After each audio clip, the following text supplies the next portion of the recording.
Now, we've been studying the Bible by way of the survey method. This is not a this is not a exegetical study where we're taking each lesson and putting it in full context and then breaking it down, because it would take quite a long time to be able to do something of that nature. But what we are doing is we're aimed at identifying the themes of the Bible and then delving into some of the critical lessons that are learned. And so when we talk about the Bible, of course, the word Bible comes from the word biblos. It means books. And the Bible is one book that contains multiple books. It is the Bible, the Protestant Bible, that contains 66 books. And we know that 39 of those books are in the Old Testament and 27 are in the New Testament. I mention this because everything has a structure to it. And sometimes if we're not careful, we'll just think that we're grabbing at something randomly. But no, we have to see that there is a structure to the Bible. It is broken up into two major parts. One part is called the New Testament. The other part is the Old Testament. The Old Testament is the longest part of the Bible. It contains 39 separate books. And then there is the New Testament that contains 27 books. And I always give you the little strategy for remembering that. And because all you have to remember is that there's 39 books in the Old Testament, 39, and put an X in between it. That's 3 times 9, give you 27. That's the 27 books that are in the New Testament. And moreover, the Old Testament is broken up into 5 sections. It's broken into 5 sections. And 2 of those sections have 12 books, and 4 of those sections have 5 books. And so when we put it all together, and I'll get the numbers together. When we put it all together, we come up with the set number of books that we talked about. Now, here's what we've been doing. We've been looking at the first section of the Old Testament, and that section is called the books of the law. The books of the law, and those are 5 books that were primarily written by Moses. Why I say primarily written by Moses, we know that Moses dies, and that there is a continuation after he dies in the book of Deuteronomy that talks about his death, that talks about his eulogy, that talks about how God hid where he buried Moses, and so on and so forth. So we know that Moses could not have written that part of it. In addition to that, we know that Moses wrote the book of Genesis, and that Moses wrote about in the beginning what God did, and so on and so forth. Well, of course, God gave that to him by revelation, but Moses was not there in the beginning. We also know that God allowed Moses to take from other documents that might have been available as historical documents, but only those things that would be inspired, only those things that would express the heart of God. And so Moses is the writer of these 5 books. They're called the books of the law. Another word for them is the Pentateuch. The Pentateuch just simply means vessel of 5. It's important for us to think about the books of the law, because when Jesus came in the New Testament, the area that he quoted from the most was from the law of Moses. Most of his references to it has been written, it has been said, was from these 5 books. And as I told you before, Jesus quoted from Deuteronomy more than from any other book in the Old Testament. So let's understand this, that when Jesus came, there was no New Testament. The Bible of Jesus' day was the Old Testament. When Jesus is referring to the scriptures in Luke 4, when Jesus gets up and opens the book and begins to read the scroll, if you will, he's reading from the Old Testament, because they had no New Testament. The New Testament is not written until after Jesus' death. The Old Testament was written long before Jesus appeared. It was God dealing with people throughout the Old Testament history over a period of about 1,500 years, although the scriptures were written over a period of about 1,000 years, but making reference to a period of about 1,500 years or so.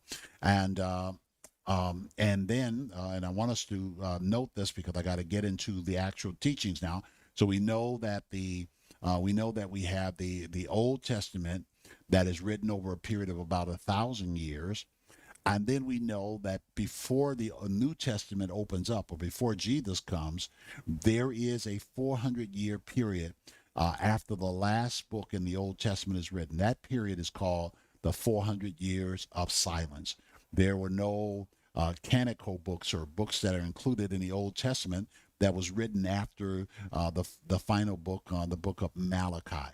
The book of Malachi, the 39th book in the Bible, the last book in the Old Testament, and then after Malachi is written, there's a 400-year period of silence, and then there is the coming of the Messiah, and by the time the Messiah has arrived, the world of that day is under the rulership of the Roman government. You see, in those years between the close of the Old Testament, you have the emergence of the Greek Empire, or the Greek, if you will, government system. Of course, with the closing of the Old Testament, you have Persia and Syria. But through those 400 years, you have the emergence of the Greek authorities and the Greek world leadership of that particular region. And then finally, before the coming of Jesus, you have the emergence of the Roman authorities and ultimately the Roman Empire. And at the time that Jesus comes, Palestine is under the rule of Rome. It's under the rule of Rome. And Rome is ruling in many other places in the world. But Palestine, the area that Jesus walked in, the area that Jesus lived in, the area he was born in, is under Roman rulership. And so when we hear about people like Herod, we hear about the centurions and what have you, all of these are Roman-related leaders that were ruling at the time that Jesus is born. Now, back to the Old Testament, where we've been looking, what we understand about the Old Testament and what we understand about the books of the law, this particular area is so critically important because we understand that Genesis is the book of the beginnings. It's the first book. And by the way, while you're walking through these lessons and with me, you should be systematically taking an opportunity to make sure that you're remembering the sequence of these books. Everybody should be able to say the book of beginning, Genesis, then the book of coming out, Exodus, then the books of the book of the priesthood, Levi, the Leviticus, and then the numbering, Numbers, and then repeating Deuteronomy. So you should be able to say Genesis, Exodus, Leviticus, Numbers, Deuteronomy, and those are the first 5 books of the Bible, and they fit into a set, and that set is called the books of the law. Now, why do we tend to get stuck in that area? Because the Old Testament starts out with, the Old Testament starts out with being a message to the entire world. And then it narrows into a message to a particular people that will impact the world. So that in the beginning, God created the heavens and the earth. All of those messages and all of those lessons are about the entire world. It starts out with the family of Adam and Eve, but these are our forever parents that generate the human race. And so when we look at Genesis, we know that Genesis, the first 11 chapters of Genesis, is God's dealings with the entire world. He has not, if you will, identified a man or a family that he is going to move throughout the entire rest of the Old Testament. But beginning at chapter 12, that changes. So the first part of Genesis is event specific. It looks at 4 major events. But then the last part of Genesis looks at 4 major people. So you might look at Genesis as the number 8. And it's very interesting that it has 8 major things, because 8 is the number of new beginnings. And we know that Genesis is the book of beginnings. So Genesis sits on 8 pillars. Chapters 1 through 11 deals with 4 major events, because God is dealing with the whole world. No particular person is specified, because he's not dealing with a particular family. Even though you have names like Adam mentioned and Eve mentioned, you have names like Noah mentioned, you have a number of other names that are mentioned in those 11 chapters. But those chapters focus on 4 events. They focus on the creation of the earth. Then they focus on the fall of man when Adam and Eve sinned against God. So creation is the first event. The second event is man's fall from God, fall from grace. And then the third major event is the flood of Noah, where God says, hey, the earth has become totally corrupted, and I'm going to destroy the whole earth, and I'm going to send a flood in order to do it. So that's the third event. Creation is the first event. The fall is the second event. The fall of man, falling into sin, rebelling against God. Then there comes the flood of Noah, where God says, I'm going to destroy the whole earth. But then the Bible says Noah found grace in the eyes of God, and God decided, if you will, that he would take a remnant of the earth, and that he would instruct Noah to build an ark and bring two a male and female of various kinds onto the earth. And with Moses, I want you to think about something because, with Noah, I want you to think about, we're talking about that book of Genesis with those 8 pillars. And I want you to think about how many people went into that boat, because that's getting ready to be a new beginning. How many people went into the ark? And the Bible tells us that the only people that went into the ark that listened to the preaching of Noah, that made it into the boat, I want you to catch it now, was Noah and his wife. That's 2. Noah's 3 sons.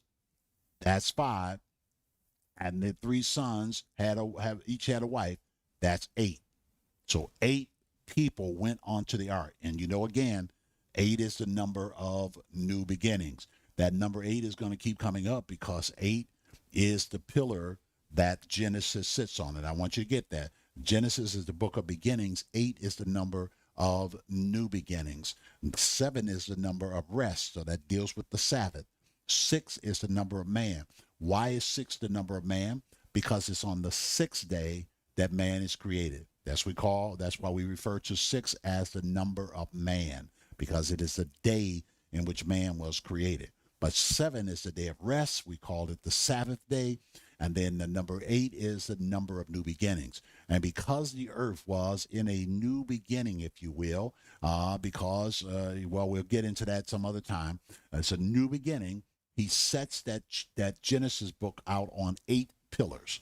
And again, those pillars are the creation, the fall of man, the flood of Noah, and then finally the Tower of Babel. The Tower of Babel refers to that time when the languages in the earth had not been changed. Everyone was of the same common language. And the Bible says in that 11th chapter that they began to gather together, a certain people began to gather together, and they were going to build a tower that was going to reach up into heaven.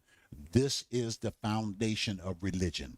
They made a decision. They came together and said, we're going to find our way to God in our own way.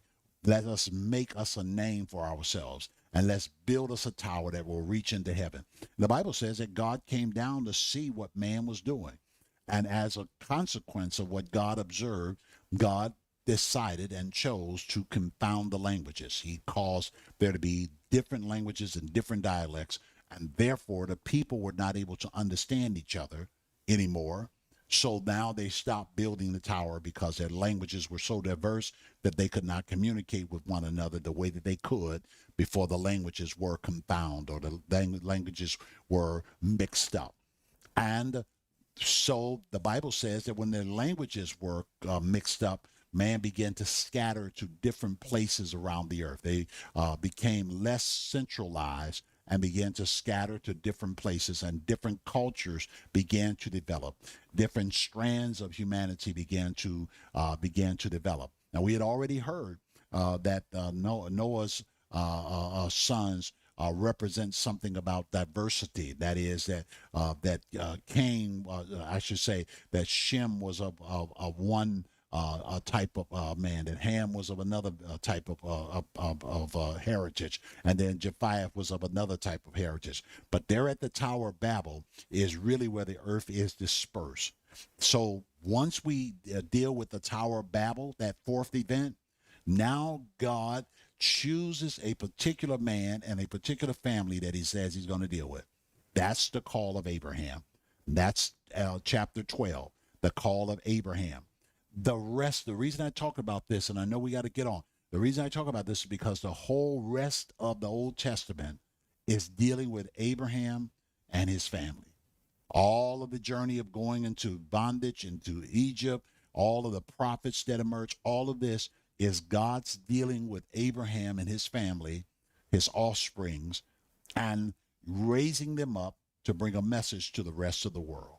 That's what that's what the entire Old Testament is about. Is God choosing out a people that will be the primary voice that will bring God to the rest of the world. And Abraham is called out by God to get out of a land that he was in, the land of Mesopotamia, and God tells him to go into a land that I'm going to show you. Why did God call him out of Mesopotamia? Because there were multiple gods.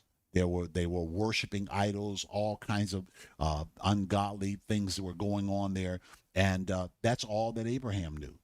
That's all that the world of that day knew, was worshiping many different gods, pantheism, worshiping the sun, the stars, the moon, the world, looking at the world as God, worshiping in polytheism, many different forms of God. Poly means many. Worshiping deism, the notion that there is no personal God, but there is a force or a spirit of something that's out there. All these forms of God. And when God called Abraham out, the main purpose for God calling him out was to make the declaration that the Lord your God, he is one God. Monotheism is the concept. God called Abraham, and the key thing that God would make known unto him, that your Lord your God, he is one God, and you shall worship the Lord, and you shall have no other gods before me, is the message that rises up through the nation that is born out of Abraham. All right. So that's what we're dealing with. We're dealing with not only Abraham through these first 5 books, but we're dealing with the family of Abraham throughout the entire Old Testament. Okay. So now, what we begin to see is that I told you that Genesis is on those 8 pillars. And so you're the first pillars, and you need to be getting this in your heart. When somebody said, what do you know about Genesis? I know it's the book of where there was creation, then man fell into sin, then there was a flood, and then there was the Tower of Babel where the languages were confused. But then the second part of Genesis is the other part of the pillars. And that's the 4 pillars there is based on 4 pillars. And those pillars are persons. Remember, the first part is event specific. The last part of Genesis is people specific. So the first person is Abraham, then his son Isaac, and then Isaac's son Jacob, and then Jacob's son Joseph. So Abraham, Isaac, Jacob, and Joseph. Those are the 4 people that are covered in great detail throughout the rest of Genesis, chapter 12 through chapter 50. It is focused on those 4 persons. Anywhere that you are reading in chapters 12 through 50, you're going to be reading somewhere in the life of either Abraham, Isaac, Jacob, or Joseph. And of course, it ends up with Joseph in a coffin in Egypt, because Joseph is the last of the 4 patriarchs, if you will, of the book of Genesis. And so you end up with Joseph, and then we move into the book of Exodus. Now, we've already covered that, and we saw what happened in Exodus, and we saw the journey that took place there in Exodus. And so we have made our way all the way over to Deuteronomy, and we're getting ready to go into the book of Joshua. Now, here's what I wanted us to see about the book of Deuteronomy, is that in the book of Deuteronomy we understand that there were essentially there are like 4 or 5 things that I wanted us to grasp, and really this breaks out into like 3 different areas of sermon. So, but let's do it this way. I wanted us to see that as we looked at the book of Deuteronomy, I first gave you the introduction and told you what this book was about, and then we talked about the first area of the book of Deuteronomy that dealt with remembering God's faithfulness. That was chapters 1 through 4. We dealt with that pretty good. We talked about the importance of them remembering that God was faithful. And so there were two parts of two aspects of that of that remembrance, if you will. The first was a review of what their journey had been. We're still dealing with Deuteronomy now, the fifth book in the Bible. Remember Genesis, Exodus, Leviticus, Numbers, and Deuteronomy. So that first four chapters dealt with remember God's faithfulness, and it was broken into two parts. Part one was a review of their journey, and we talked about that. We went over that last week. The second part was a call to obedience, and that was chapter number 4. So chapter 4, that deals with the call to obedience, and then there was the next section that we dealt with was love the Lord and keep His commandments. And you remember we talked out of chapter number 5. Oh, that there was such a heart in them that they will always keep all my commandments, that it might be well with them and with their children forever. Deuteronomy 5 and 29. But this particular area, love the Lord and keep His commandments, covers chapter 5 through 11. Chapters 5 through 11. And when we looked at those chapters 5 through 11, we looked at the 10 commandments restated. We talked about the Shema, love the Lord your God with all your heart, soul, mind, and strength. Love your neighbor as yourself. That's what the Shema is really all about. It is the spoken command. It is the spoken directive of God. And a part of that was God's warning the people against pride and forgetfulness. And then the Lord speaking to them about blessings if they will, in fact, reaffirm their covenant with the Lord. That's what chapter 5 through 11 covered. And so we're still dealing with this whole area that is the love the Lord your God with all your heart. Now, this is the area that we didn't pick up as much as I wanted to, so we're going to touch a little bit, because in this area, love the Lord with all your heart. First, we dealt with the reaffirmation of the covenant, and we talked about that just now, the 10 Commandments, the Shema, teaching the next generation. But then there was the second part under the love the Lord your God and keep His commandments, and that is centralization of worship. Centralization of worship, and that's covered in chapter 12 through 16. And so there we find that God gives them one place of worship. He says, when you get in the land, the place that is going to be established as the place of worship, that's where you're going to do your worship. That's where you're going to bring your sacrifice. That's where you're going to bring your offerings. He begins in chapter 12 through 16 talking about guarding against pagan. Don't follow the worship systems of the people in the land that you're going into. Don't get into some backslidden stuff and start doing stuff that they do. And then he talks about festivals and feasts, and then the desire for purity and worship. Now, so the second part of this, and then we're going to back up, is laws governing community life. So the two areas that we didn't cover very much was centralization of worship and then laws governing everyday life. So the first thing I want you to look at now, we're going to go into the Bible and we're going to look at chapters 12 through 16, and we're just going to touch on some things. And I want you to think about this as we look at it. That I want you to think about God's emphasis on one place of worship. Then I want you to think about God's emphasis against pagan influence. That is, don't go in that land and pick up the ways of the people that were living in that land.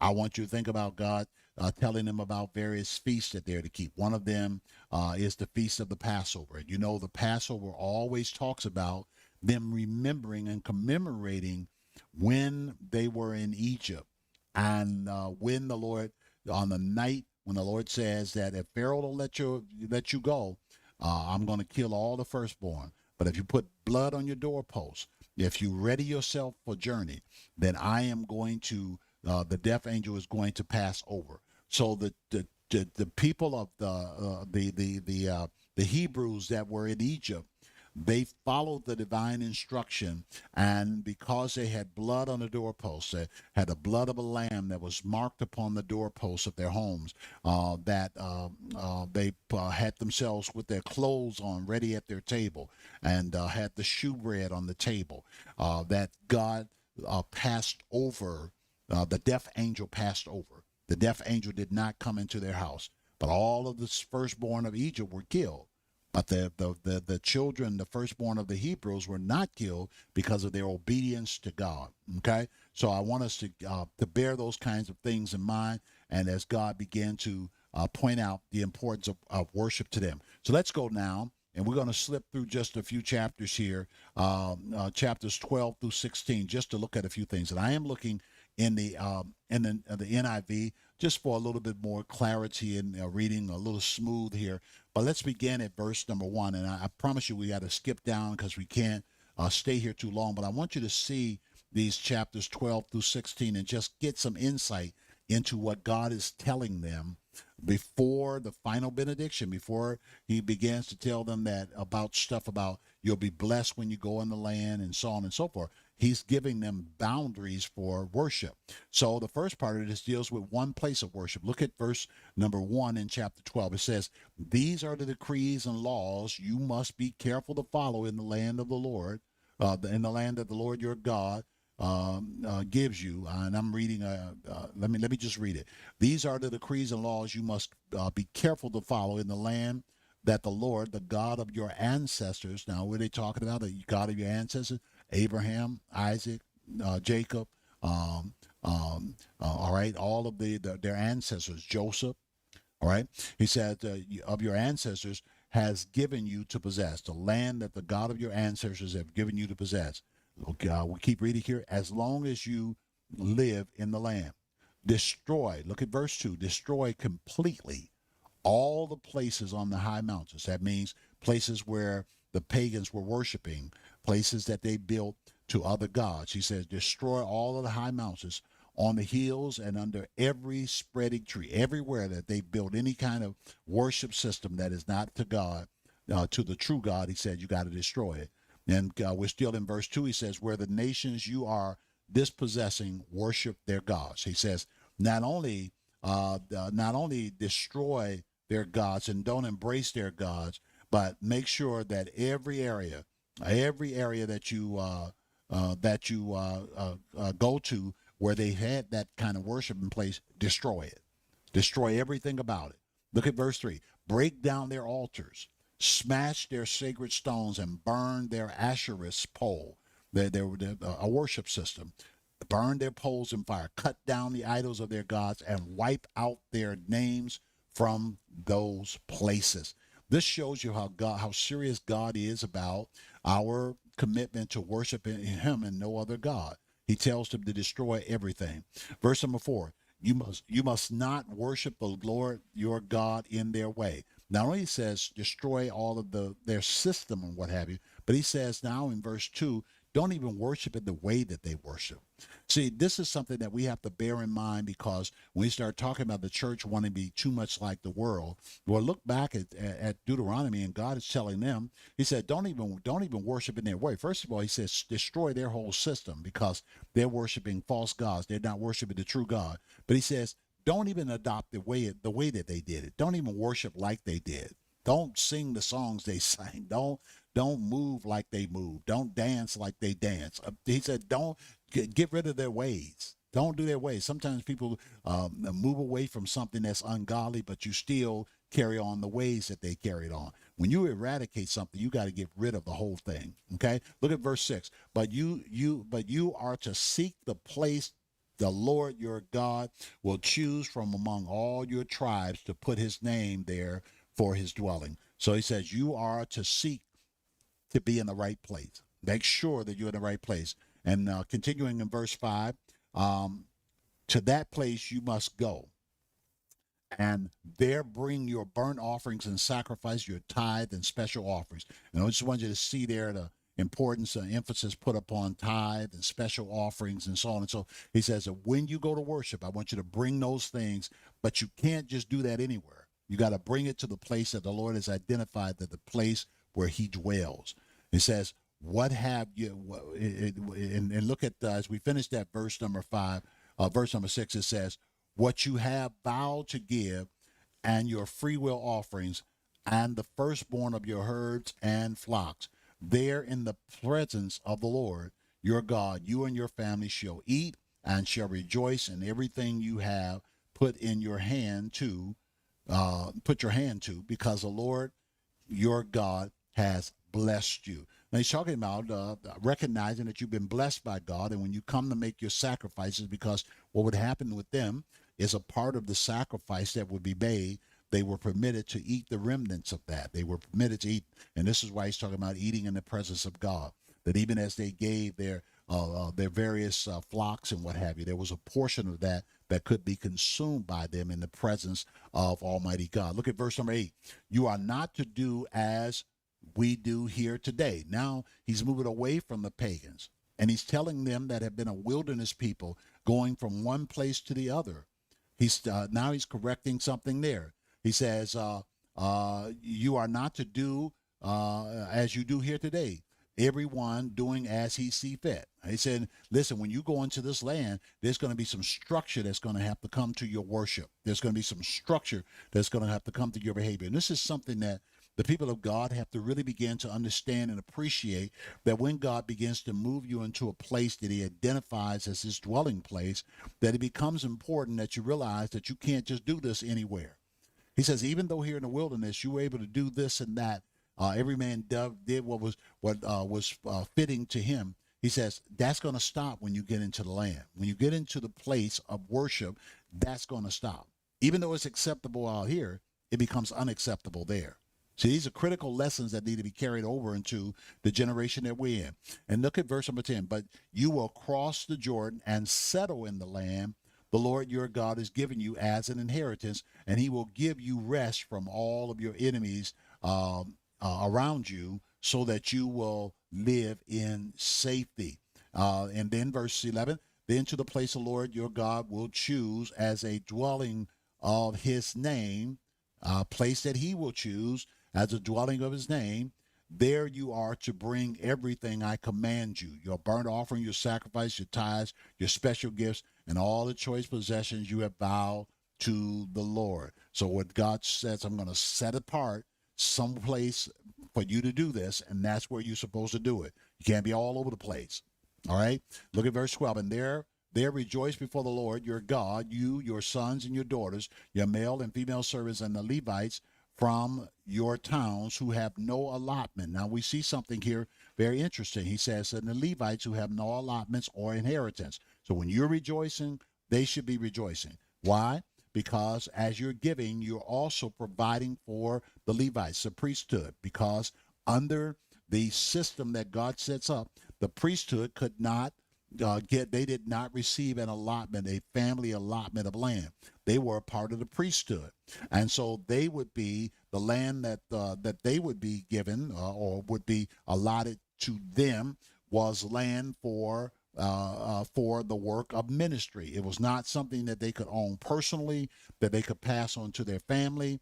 It was land that was used for the purpose of ministry. And so he says, that's why you read that word there in verse 12 where he says, and they who have no allotment or inheritance of their own. No allotment, no inheritance of their own. Now, this is where Catholicism gets this is a part of where Catholicism gets the issue of the Catholic priest.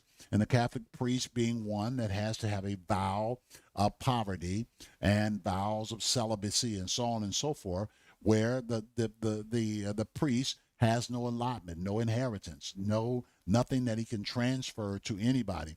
This is why in Catholicism, among other reasons, the priest has to be celibate and cannot have children because he can't own anything. You can't pass anything to your wife, your sons, your daughters. So you have no allotment. You don't own anything. Your life is the church. Your life is ministry. And because your life is ministry, you cannot have children. Now, we know that in a whole New Testament context, We know that Peter had a wife. We know that there were others of the disciples that had wives, and we know how Paul talks about wives and husbands and so on and so forth. And we know that in the book of Titus and in First Timothy and so on and so forth, where there's teachings in the church about the elder, being the husband of one wife, and so on and so forth. So we know that that structure of the Old Testament is not the New Testament structure. But we see that in the Old Testament context, this is the way that God set things up. He set aside the priesthood, and the priesthood was to be provided for all of the other folks that were in the land, because they had no allotment and they had no inheritance. All right.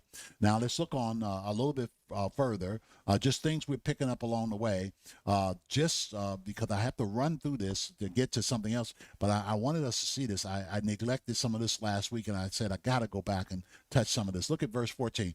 Offer them only at the place the Lord your God choose in one of your tribes, and there observe everything I command you. Again, that's about the third or fourth time in these 14 verses where he says, at the place, at the place. You can't find God everywhere. You have to identify where God has established you. Even though they were in the wilderness at the time, the wilderness people were able to worship God all over the place. But then he says, when you get into the land, your God's going to show you, he's going to identify where the place of worship is for you. See, in the place of wilderness, you don't have a place of set worship, if you will. Although they had some worship kinds of things going on in the wilderness for sure. But he says, when you get in the land, this worship in this corner and worshiping that corner and worshiping that direction, he said, that's got to stop. I'm going to establish a place, and you got to come to that place. Now, he's going to give instructions later on that says that if that place is too far away, then there are special provisions that will be made. There's also a place in some of this reading where he begins to talk about the importance of realizing that if you're not able to bring the tithe of animals and flock and so on and so forth, there's actually a place here where he says that you can convert it into gold. You can convert it into gold so that you may be able to transmit your tithing by gold. Now, this is just a comment to make to those of you that hear people say, well, the tithing, we don't give tithe now because tithing back then was food and it was animals and it was this, that, or the other. Well, there's a place in this reading where that talks about the tithing being converted into gold, so that it can be a material gift of offering that is financial. But most of the giving was by way of flocks and corn and grain and what have you. But there are special provisions where he said that you can give in other ways. All right. Let's look at verse number 16. Well, many of these verses here began to talk about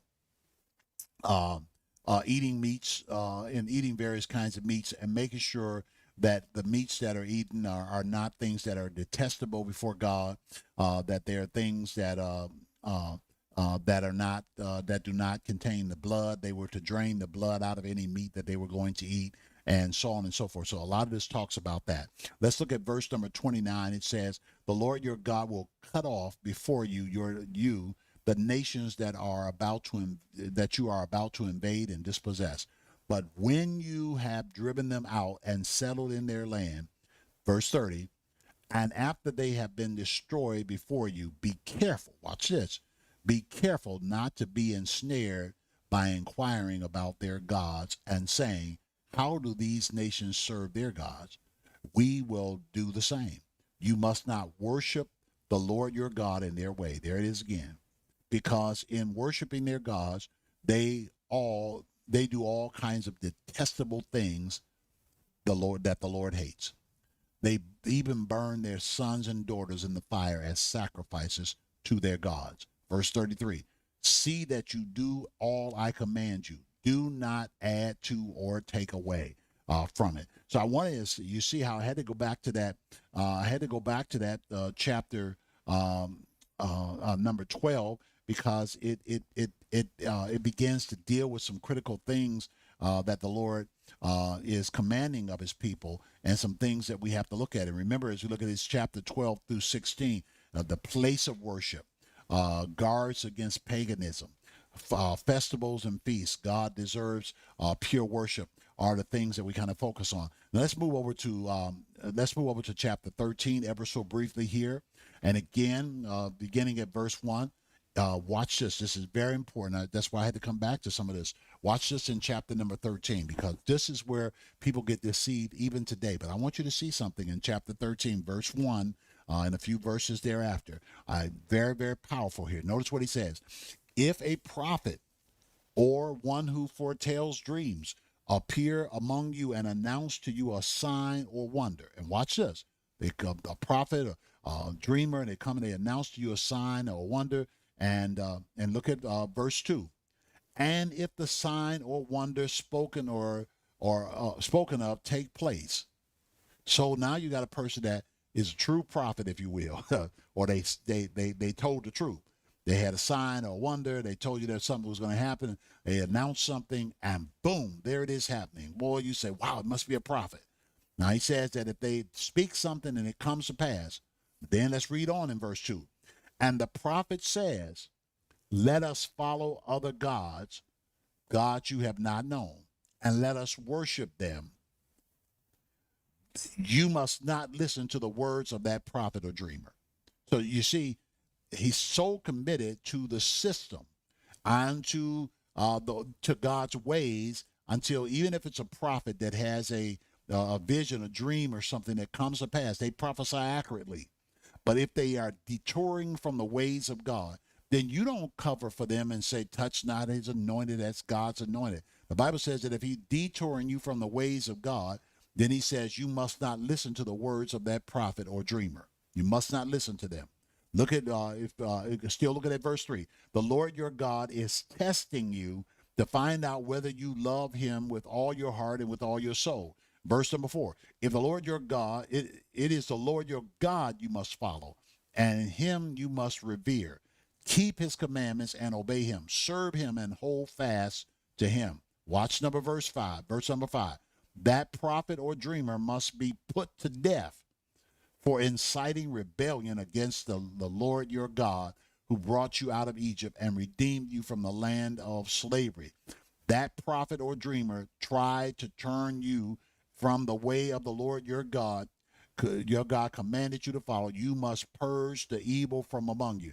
Now we have to understand then that if there is someone that is prophetic or whatever, if they have turned away from the ways of God or leading people astray, the Bible says put them to death. Now, in Moses' day, there was all they had was the law that God had given to them. Their government was the government that God set up. Well, we don't have that kind of government that's set up now. You live in a nation where you cannot kill the prophet and be exonerated for that, because this is not a monarch. This is not a nation that is ruled by God. I should say this is not a theocracy where God is ruling. Therefore, you have the rule of man. You have the law of man. And if you kill the prophet in the law of man, then you'll be persecuted as a criminal. But because they were under a theocracy, the divine rule, God says that look, if there's a false prophet, if their prophet, even if they prophesy accurately, but if they're turning people away from God, kill them. Well, we can't kill them, but it shows the seriousness with which God takes these things. That you cannot play with that. You cannot be like, well, I think they're all right because they said a few things that were right, and I think that he says that if they're coming against the way of God, if they even if they prophesy the truth, then you got to treat them as if they're dead. Treat them as if they're dead. Look at verse 6. If your very own brother, now this is why I had to touch this stuff, and then I got to run away from it. If your very own brother or your son or your daughter or your wife you love, or your closest friend secretly entices you, saying, let us go worship other gods, gods that neither you nor your ancestors have known, gods of the people among you, whether near or far, from one end of the land to the other, do not yield to them. Don't listen to them. Show them no pity. Don't show them any pity. Now, not listen to them is good, but it says don't show them no pity. Do not spare them or shield them. you must, look at verse 9, you must certainly put them to death. Now, I already told you that we live in, we don't live under a theocracy. So you can't, quote unquote, put them to death. It really is saying treat them as if they're dead. Stone them. Look at verse number 10. He said, well, verse number 9, put them to death and in the hands and the hands of all the people. Stone them to death because they tried to turn you away from the Lord your God, who brought you out of Egypt, out of the land of slavery. Then all Israel shall hear and be afraid. He says, do this so that others will fear and know that an evil thing was being done among you. Let's look very quickly as we're going through here. Verse number 12. If you hear it said about one of the towns that the Lord your God is giving you to live in, that troublemakers have arisen among you and have led the people of that town astray, saying, let us go and worship other gods. Just how serious God is about his worship. Gods you have not known. Verse 14. Then you must inquire, probe, and investigate it thoroughly. And if it is true, and if it is proven that this detestable thing has been done among you, watch verse 15. You must certainly put to the sword all who live in the town. This is some heavy stuff, right? All who live in the town. You must destroy it completely, both its people and its livestock. Now, the reason I point this out is because we get in Joshua, you're going to see a man by the name of Achan that engaged in worship by taking some of the idols of the people that had been in the land and buried them in his tent. And when when Joshua identified Achan, he destroyed him, his family, and they killed off the whole family and burnt all of their stuff. That was just simply Joshua following the instruction that was given to him here. Again, that was under a theocracy. There was not a civic government. When you have a civic government, you have to obey the laws of the land. Look at verse number 16. You are to gather all the plunder of the town into the middle of the public square and completely burn the town and all of its plunder as a whole burnt offering to the Lord your God. The town is to remain a ruin forever, never to be rebuilt. Okay, now you know why I had to read some of this. Look at verse 17. And none of the condemned things are to be found in your hands. In other words, if they got goods or whatever, something you say, wow, that would be a blessing to me. He said, none of it be found in your hand. Get rid of everything. You don't want their gifts, their offerings, their tithes. You don't want anything for them. Everything is to be destroyed. Whenever there is the spirit that is contrary to worshiping God, that's how God treats it. Look at it, continuing in verse number 17. Then the Lord your God will turn from his fierce anger, will show you mercy, and will have compassion on you. He will increase your numbers as he promised on oath to your ancestors, because you obey the Lord your God by keeping his commandments, and so on and so forth. Okay, so that's why we had to cover chapter number 13. Let's look at chapter number 14 real quick. I'm trying to get to our next spot at the time that we have here in this chapter 14. He's talking about the importance of not eating unclean things, and this was specific to the nation that God was building there among the Hebrews, if you will. And one of the things that some of the things that you hear there, any type of animal that's unclean, this is the place that people get. And in verse, I believe it is in verse number 6, about eating a shellfish. It may not be there, but let's look at the verse number 8. The pig is unclean. All right. So this begins to give some specifics that they were simply not to eat. Then in verse number 9, of creatures living in the water, you may not eat fins, and you may eat anything that has fins and scales, but everything that does not have fins and scales you may not eat, for it is unclean. So again, dealing with unclean things that come out of the water. And this is where people talk about seafood and so on and so forth. And flies and insects in verse number 19. Don't eat them. Or flying insects. Don't eat them. But these were things specific to the nation there. Now, are there some things there that would be good to keep now? Of course. Of course. But I don't. In the New Testament, you're not religiously bound to those things. Although there are certain religious systems, Muslims and others, who take these things and they say that these things are things that you are to keep and you are to abide by these even in this day. But Paul says that meat that is prayed over, it can be consumed. And the New Testament does not give respect to different types of meat and so on and so forth. And so that would be our that would be our estimation of how you might want to deal with this. But I wanted you to see that it was there. Look at the verse number 22, and let's just look at that just a little bit. It says, "Be sure to set aside a tenth of all that your field produces each year. Eat the tenth of your grain, new wine, and olive oil, and the firstborn of your herds and flocks in the presence of the Lord your God." So all of this is be brought before the presence of God in the place that God name dwells. So that there were giving that involved a portion of the gift that was to be consumed by the giver. And this is what he's talking about. He says in verse 24, this is what I was telling you about earlier. "But if that place is too distant and you have been blessed by the Lord your God and cannot carry your tithe," you got too much to carry. So if it's been blessed, you cannot carry your tithe of animals and what have you, because the place where the Lord will choose to put his name is far away. He says, look at verse number 25. "Then exchange your tithe for silver." You see money right there? Don't let people deceive you and tell you that the tithe was always about food and bread and animals and stuff. He said, exchange the tithe for silver and take the silver with you and go to the place that the Lord your God will choose. Use the silver to buy whatever you like, cattle, sheep, wine, or other fermented drink, and anything you wish. Then you and your household shall eat there in the presence of the Lord your God. So the tithe could be converted into money, and then the money could be used to buy more animals or whatever you choose. But it was interchangeable, that the tithing could be that which was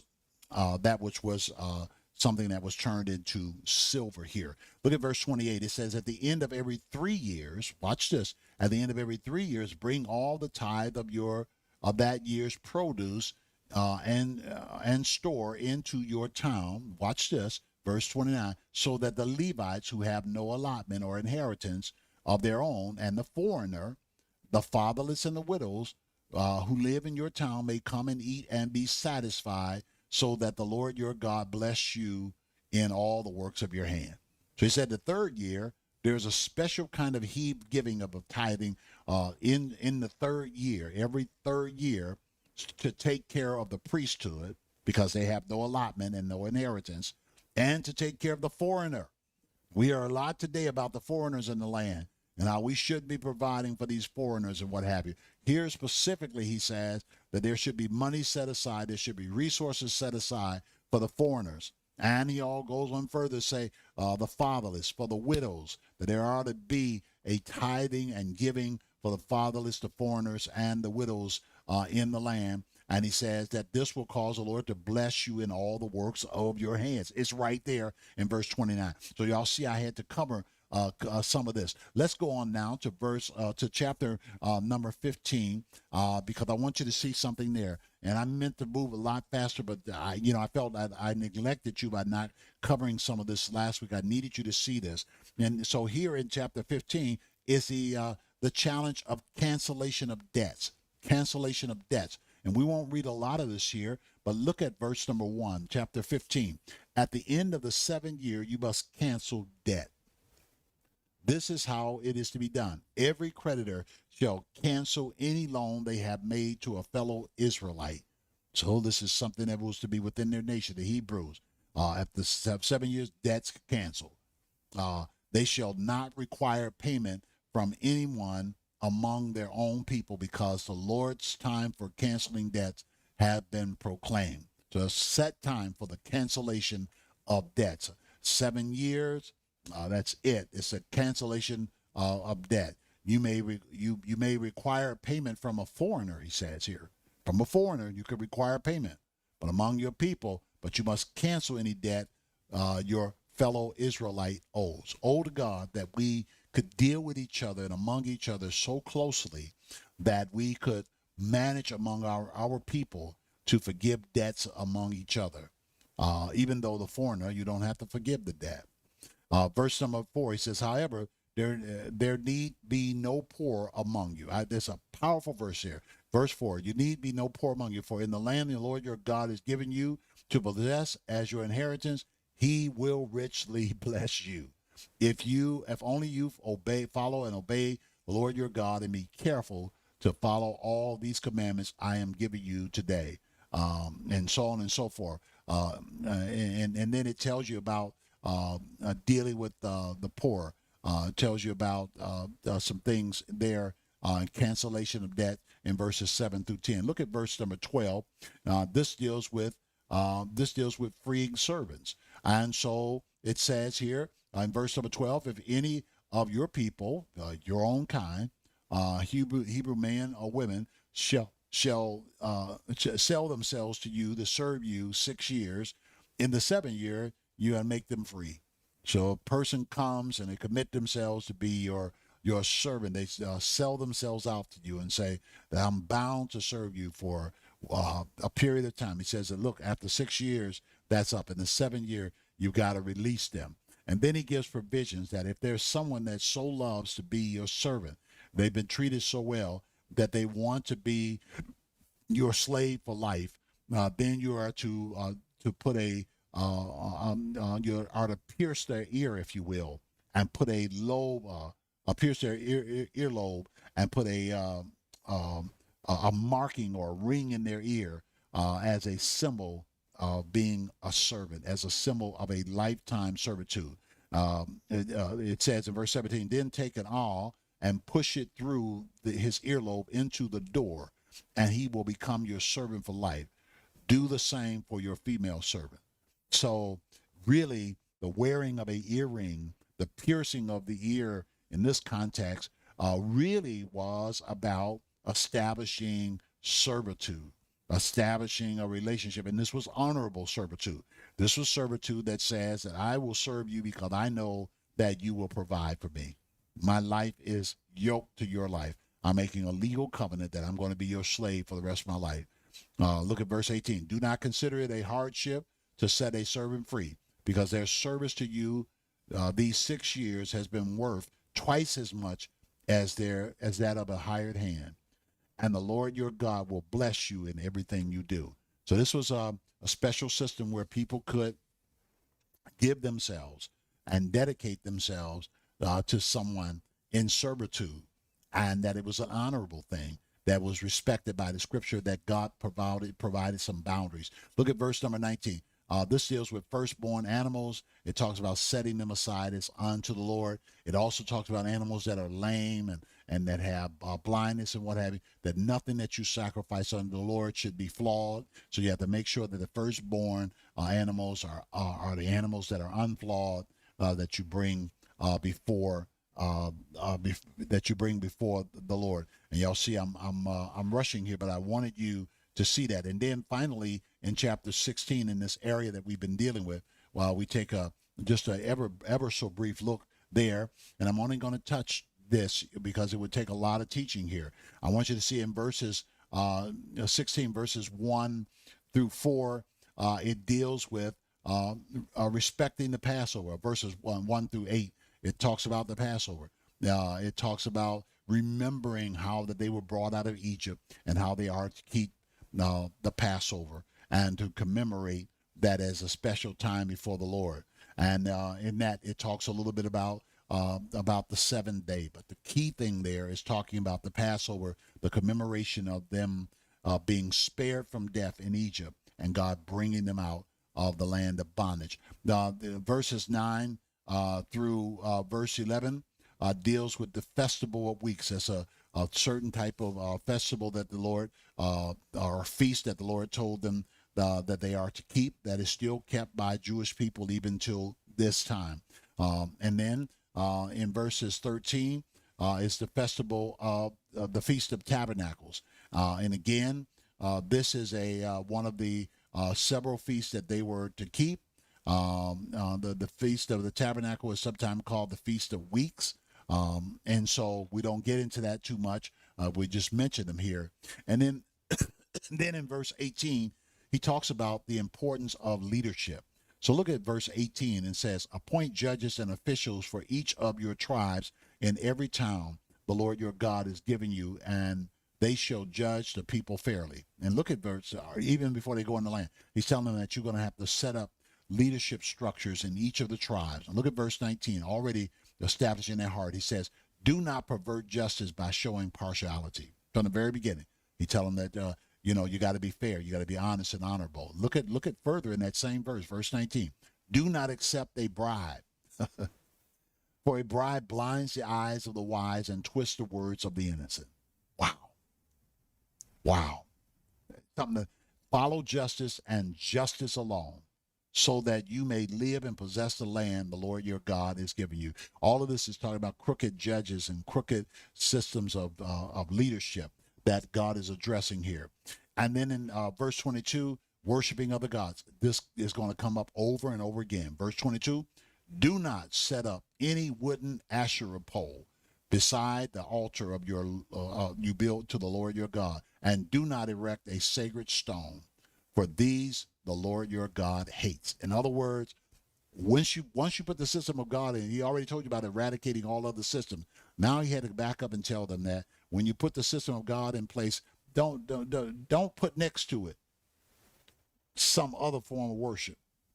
This is one of the challenges that the church, I believe, faces in the day that we live in, is a accurate worship system before God, but bringing in something right alongside it. And notice what he said in that final verse. He says, for these the Lord your God hates. These the Lord your God hates. Now you can read in Proverbs about the 7 things that God hates, but don't forget here in Deuteronomy chapter number 16 and verse 21, where it makes it very clear that a false system of worship set up beside a true system of worship, God said, I hate the whole thing. You can't have one and have the other. It's either going to be all God or no God. He said, I hate the whole thing. If you put up a false system next to a true system, God said, I hate the whole thing. Okay?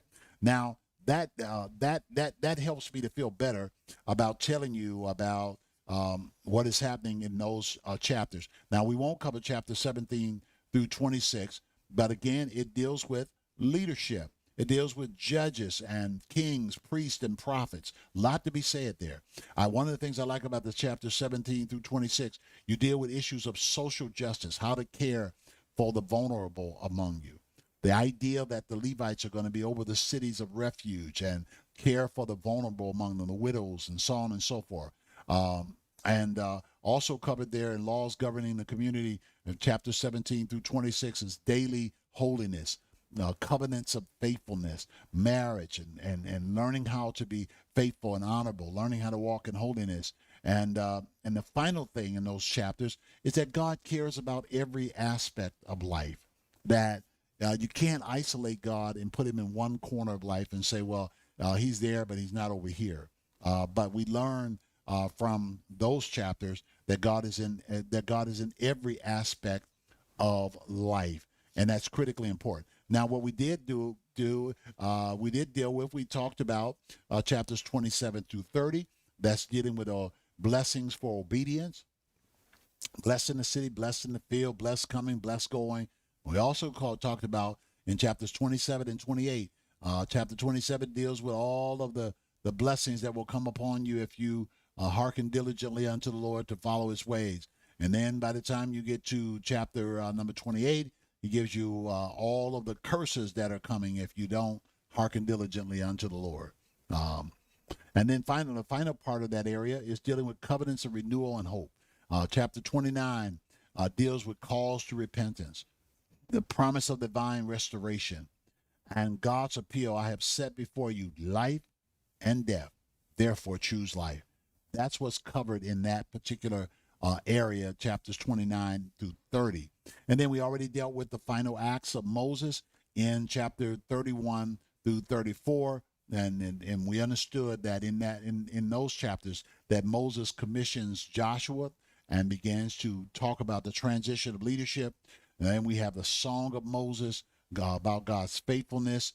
And he even talks about Israel's tendency to wander. By now, Moses is aware of the fact that this is a people that tend to wander away from God.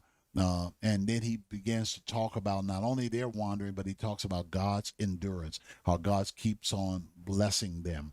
And then chapter 33, Moses gives personal words for each tribe. He gives pronouncements over each tribes concerning the things that are in his heart. And and talks about how God cares for the individuals as well as for the nation. That's what he's talking about in chapter 33. And then finally, chapter 40, I should say chapter 34, is Moses views the land, and then God buries his servant and declares that there's no prophet like Moses. That's how Deuteronomy closes out. But there was a lot of meat there, so I didn't want to slip through there without touching some of the things in the heart of the book that I missed touching before. Now, in the few minutes that we have left, and I literally mean a few minutes that we have left, and we'll delve into it with great detail next week. I want to talk about the book of conquest. So now we've dealt with the books of the law, the first five, the first five, Genesis, Exodus, Leviticus, Numbers, and Deuteronomy. Now we deal with the next section of books, and those are the books of the law. And the books of the law is that section that contains 12 books. It contains 12 books. But they like the first five, are easy to remember, because now you have Genesis, Exodus, Leviticus, Numbers, and Deuteronomy. And the first 12, you deal with the first three of them, Joshua, Judges, Ruth. Joshua, Judges, Ruth. And then 1st and 2nd Samuel, 1st and 2nd Kings, 1st and 2nd Chronicles, and then 3 at the end, Ezra, Nehemiah, Esther. So you say Joshua, Judges, Ruth. I call it JJR. Joshua, Judges, Ruth, 1st and 2nd Samuel, 1st and 2nd Kings, 1st and 2nd Chronicles, and then Ezra, Nehemiah, and Esther. So that you see that 6 of those books in the middle are kind of like one book, because it's 1st and 2nd Samuel, 1st and 2nd Kings, 1st and 2nd Chronicles. And those 6 books in the middle are going to tell you about the United Kingdom of Israel, when Israel becomes a kingdom because a monarch becomes a king. God raises up the first king, Saul, to become king over all of Israel. Then David, king over all of Israel. Then Solomon, king over all of Israel. That's covered in 1st and 2nd Samuel, 1st and 2nd King, 1st and 2nd Chronicles. And then the successive kings after Solomon. You remember that the United Kingdom only has 3 kings. The United Kingdom has Saul, David, and Solomon. After Solomon, the kingdom is split up, and there are 2 different kingdoms that we will begin to deal with, and we'll learn that in those books. But now we deal with the first 3 books in that set of 12. Those are called the books of history. We've dealt with the books of law. Now we're dealing with the books of history. This is the history of the nation of Israel. It is their history after coming out of slavery and coming into the land of promise. It is their history from Joshua through the emergence of the kingdom, to the dividing of the kingdom, and to the kingdoms being dispersed into captivity, and to them coming back into the kingdom. The rest of the the rest of the Old Testament is talking about the developments that are going to take place in chapter 12. In Joshua through Nehemiah, Ezra, Nehemiah. You see, you got me mixed up now, but I'll get it straight. 1st, 2nd Samuel, 1st, 2nd King, 1st, 2nd Chronicle, Ezra, Nehemiah, Esther. So from Joshua all the way to Esther, that's the rest of the Old Testament, because all of the prophets, the books of the prophets, the books of the Psalms, all of that comes are talking about this period that we're talking about.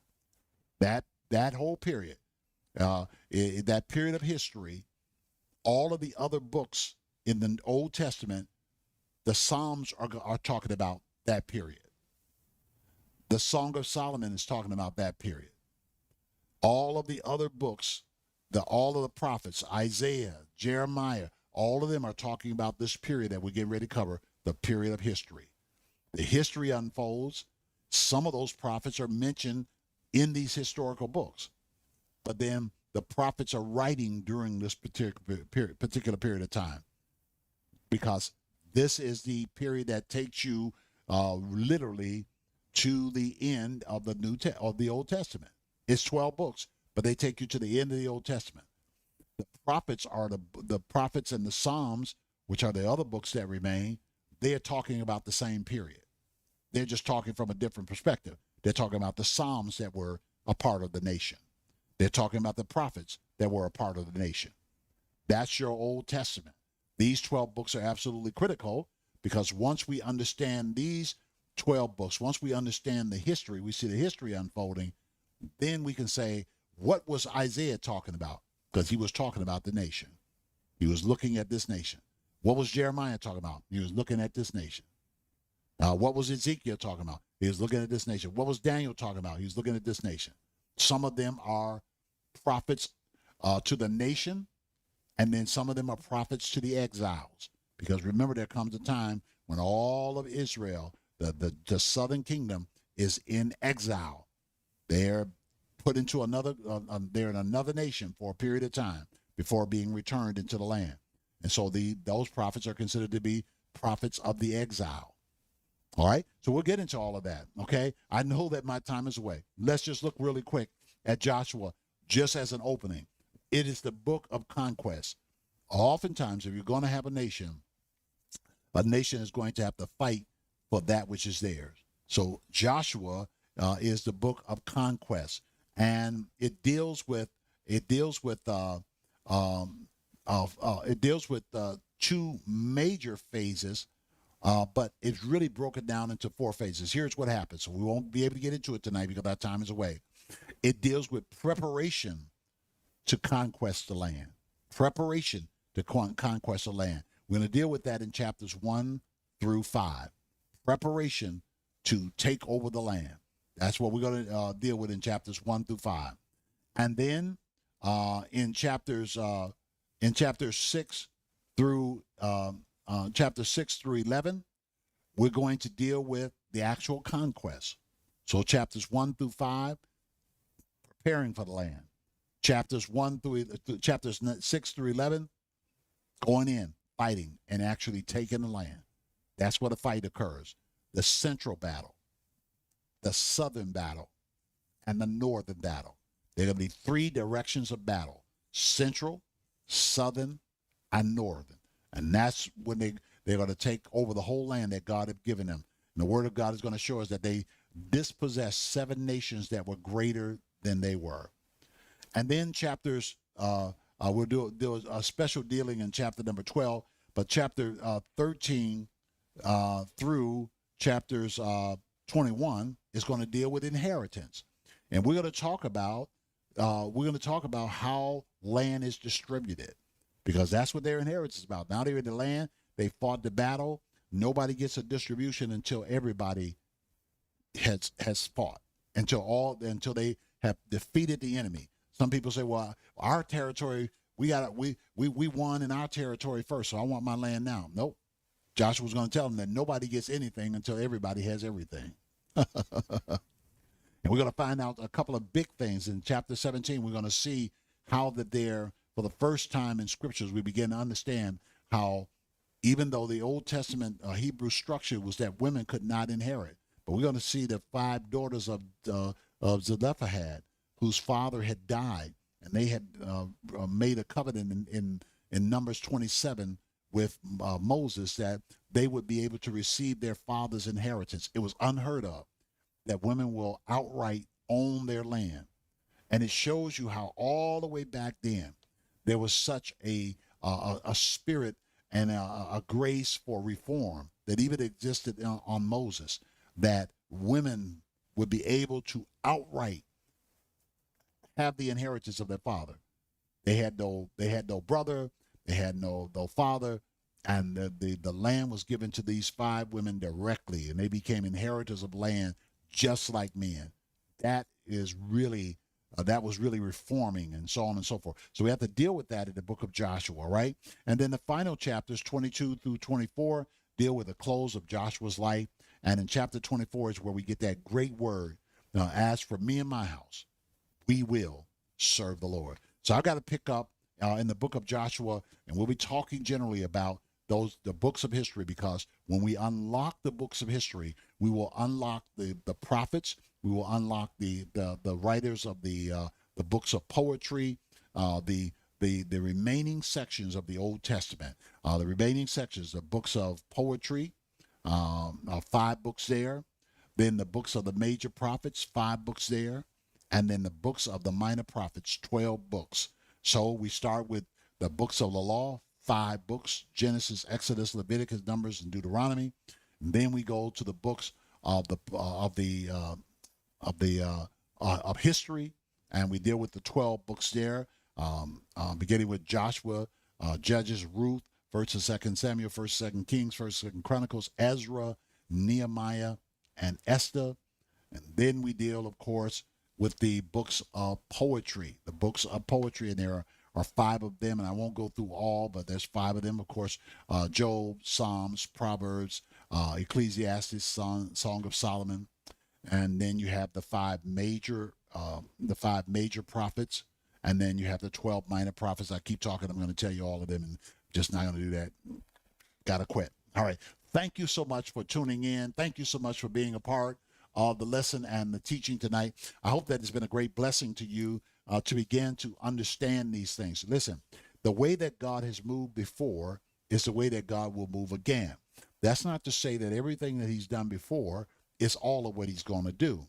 Let's understand that, because some things that God has done are things that he's done, but some things that God will do are things that he has not done before, because the time and the season was not there.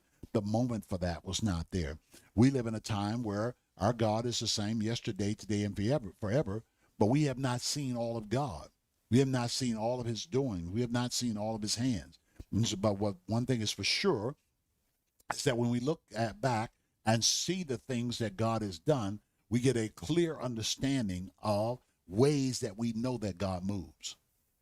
And then we get an understanding of ways that we know that God says that was then and this is now. He said, I don't want no more sacrifices of animals and heifers and goats and what have you, because in my son who came and gave his life, the completion of the sacrifice is made. So God says, at the time of that, I tolerated that. But that was a foreshadow of what was to come. So we have to understand the past dealings of God and those that remain relevant to today. And then we have to understand that God is not bound.